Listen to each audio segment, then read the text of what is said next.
नमस्ते दोस्तों, स्वागत है आपका आपके अपने चैनल एक्सपोजिंग द ट्रूथ पर, जहां हम हर रोज लेके आते हैं सच का आईना जो शायद कोई और दिखाने की हिम्मत ना करे। आज 25 अगस्त 2025 है और भारत की राजनीति एक बार फिर से एक थ्रिलर मूवी से कम नहीं है। महाराष्ट्र में राज ठाकरे और देवेंद्र फडणवीस की मुलाकात ने सबको हैरान कर दिया है। बिहार में वोटर रोल्स का नया अपडेट छाया हुआ है। राहुल गांधी और नरेंद्र मोदी के बीच जंग तेज हो रही है और ऊपर से डीआरडीओ का नया डिफेंस टेस्ट और जीएसटी काउंसिल की बड़ी मीटिंग। लेकिन ये सब तो बस ट्रेलर है। असली कहानी के पीछे का सच क्या है? क्या ये सब एक बड़े पॉलिटिकल गेम का हिस्सा है? वीडियो के एंड तक एक ऐसा सस्पेंस खुलने वाला है जो आपके होश उड़ा देगा। तो चलिए शुरू करते हैं आज का सफर और कमेंट में बताएं, क्या आपको लगता है कि ये पॉलिटिकल ड्रामा सच में आपके लिए है या सिर्फ वोट बैंक के लिए? Let's dive in. दोस्तों, महाराष्ट्र की राजनीति आज एक चेस बोर्ड है जहां हर चाल एक नया ट्विस्ट ला रही है। सबसे बड़ा अपडेट, राज ठाकरे और सीएम देवेंद्र फडणवीस की मुलाकात। जी हाँ, ये मुलाकात बेस्ट कोऑपरेटिव इलेक्शंस में एमएनएस की शर्मनाक हार के बाद हुई है। राज ठाकरे ने कहा ये मुलाकात नॉन पॉलिटिकल थी, सिर्फ मुंबई के ट्रैफिक और सिविक इश्यूज पर बात हुई। लेकिन दोस्तों, क्या आपको सच में लगता है कि इतने बड़े लीडर्स के बीच ये बात सिर्फ ट्रैफिक जैम तक सीमित थी? महायुति यानी बीजेपी, एकनाथ शिंदे की शिवसेना और अजीत पवार की एनसीपी और महाविकास अघाड़ी यानी एमवीए के बीच जंग अब बीएमसी इलेक्शंस के लिए तेज हो रही है। हुक पॉइंट, क्या ये मुलाकात एक नए गठबंधन का सिग्नल है या फिर राज ठाकरे अपनी पार्टी को दोबारा उठाने के लिए बीजेपी के साथ एक सीक्रेट डील कर रहे हैं? और एक बात, एकनाथ शिंदे इससे कितने खुश हैं, क्योंकि उनकी शिवसेना और एमएनएस के बीच पुरानी राइवलरी किसी से छुपी नहीं है। 2024 के महाराष्ट्र विधानसभा इलेक्शंस में महायुति ने 235 सीट जीतकर सबको हिला दिया था। बीजेपी को 132, शिंदे सेना को 57 और अजीत पवार एनसीपी को 41 सीट्स मिली थीं। दूसरी तरफ एमवीए यानी कांग्रेस, शिवसेना यूबीटी और एनसीपी एसपी को सिर्फ 46 सीट्स मिली थीं। अब बीएमसी इलेक्शंस नजदीक हैं और ये चुनाव मुंबई के लिए ना सिर्फ पैसा बल्कि पावर भी डिसाइड करेंगे। राज ठाकरे की एमएनएस जो 2009 के बाद से स्ट्रगल कर रही है, क्या अब बीजेपी के साथ हाथ मिलाएगी या फिर ये एक डाइवर्जन है एमवीए को कंफ्यूज करने के लिए? टिप नंबर 1, राजनीति में छोटी सी खबर भी बड़ा सिग्नल हो सकती है। अपने लोकल न्यूज चैनल्स और सोशल मीडिया पर नजर रखें। अगर आप मुंबई से हैं तो बीएमसी इलेक्शंस के लिए वोटर लिस्ट चेक करना ना भूलें, क्योंकि वोट चोरी के एलिगेशंस अब कॉमन हैं। एक बात और, सोशल मीडिया पर एक पोस्ट वायरल हो रही है जिसमें लिखा है, फडणवीस जी ने महाराष्ट्र को एक इकोनॉमिक पावर हाउस बना दिया है, लेकिन एमएनएस का क्या होगा?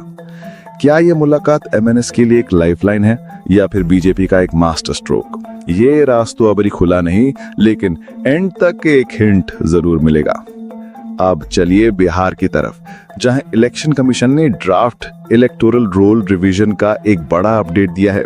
1 अगस्त से 1 सितंबर तक चलने वाले स्पेशल इंटेंसिव रिवीजन यानी एसआईआर में बिहार के वोटर्स ने 98.2% कंप्लायंस दिखा दिया है। ये एक रिकॉर्ड है। लेकिन दोस्तों, ये खुशी का मौका है या कंट्रोवर्सी का? क्योंकि इस रिवीजन में 65 लाख वोटर्स के नाम हटाए गए हैं, 22 लाख जो मर चुके हैं, 36 लाख जो शायद शिफ्ट हो गए या उनका पता नहीं, और 7 लाख डुप्लीकेट एंट्रीज।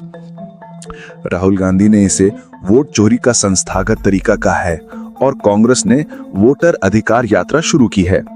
सबसे बड़ा ट्विस्ट, वोटर लिस्ट में 2 पाकिस्तानी विमेन के नाम कैसे आए? जी हाँ, ये सच है और इसकी जांच शुरू हो चुकी है। क्या ये एक बड़ी साजिश का हिस्सा है या फिर सिर्फ एक क्लेरिकल एरर?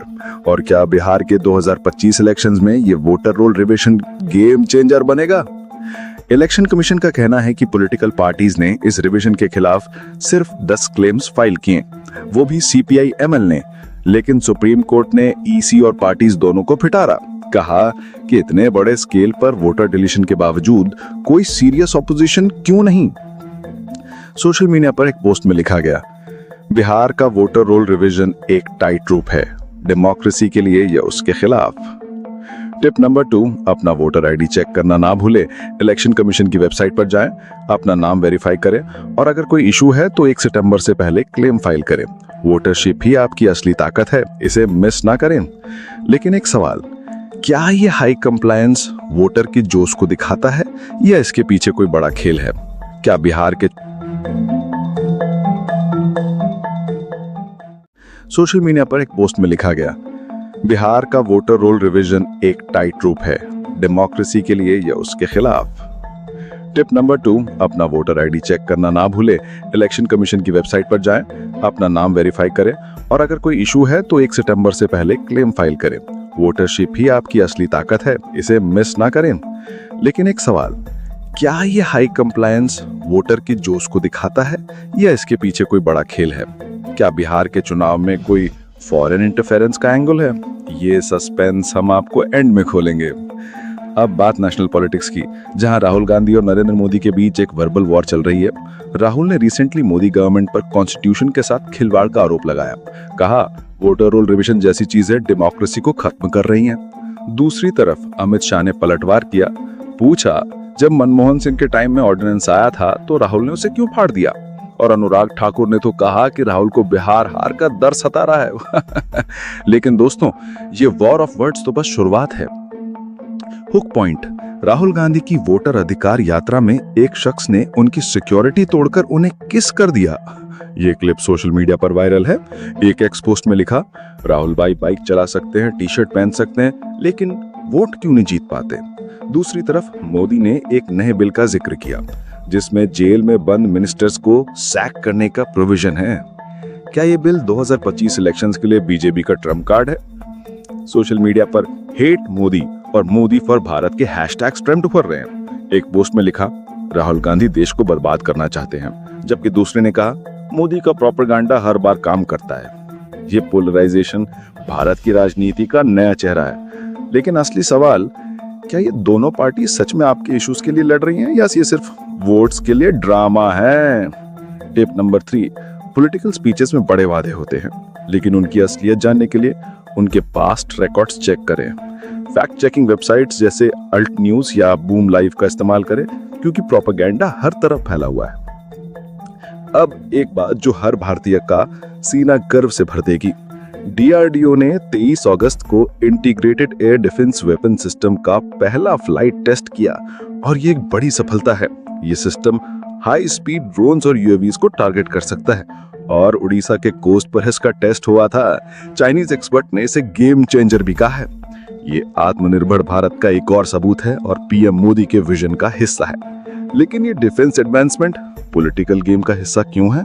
क्योंकि ये ना सिर्फ देश की सुरक्षा को मजबूत करता है, बल्कि बीजेपी को एक नया नैरेटिव देता है, देश सुरक्षित, मोदी सक्षम। लेकिन सवाल ये है कि क्या ये सिस्टम हर बॉर्डर तक पहुंच पाएगा या सिर्फ बड़े शहरों के लिए है, और क्या इसका असर 2025 के इलेक्शंस पर होगा? टिप नंबर 4, डिफेंस न्यूज पर नजर रखें, क्योंकि ये आपकी सेफ्टी से जुड़ा है। अगर आप यंग हैं और डीआरडीओ या डिफेंस सेक्टर में करियर बनाना चाहते हैं तो अभी से रिसर्च शुरू करें। ये फील्ड जॉब्स और इनोवेशन से भरा है।